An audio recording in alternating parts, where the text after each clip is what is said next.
揸住個羅庚埋去呢度墓碑嘅一半，唔好學啲人喺網上擺低個羅庚喺面擰啱佢就擺低去影相，因為地下有水泥鋼筋，佢哋冇造墳嘅常識，所以通常就要企高。企高，台灣仲有一級叫拜台，就企喺拜台度量個墓碑。通常顯考乜公個姓氏嗰個位，個姓嗰個位就差唔多噶啦。咁咧就同個腰嘅高度拍埋去，咁啊擰個羅庚，擰個羅庚。咁啊睇對面嘅讀數64卦個度數，64卦嘅度數。咁會睇到啲咩咧？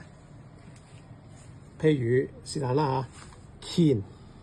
呢個乾字，呢個羅庚係啱嘅。點解為之啱咧？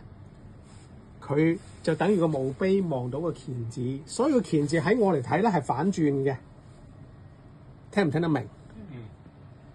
個乾字係反轉嘅，你睇一睇，你明嘛？明。傳落去。呢個乾字我頭先度嗰陣就用墓碑去睇呢個乾。係。嚇！一睇就知呢一個咁排法係啱嘅。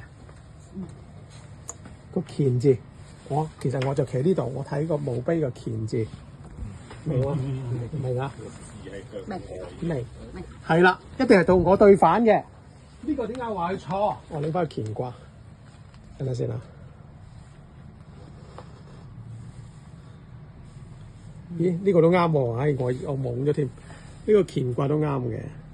有啲羅庚咧，我咁樣望咧，佢係同我同一個方向嘅，咁即係呢個人寫羅庚嗰個唔識玄空大卦嘅，呢個係用佢嘅角度去睇出嚟嘅字嘅方向，所以字方向都有分啱同唔啱嘅，明解嘛？你哋俾阿琴大師，又想 WhatsApp。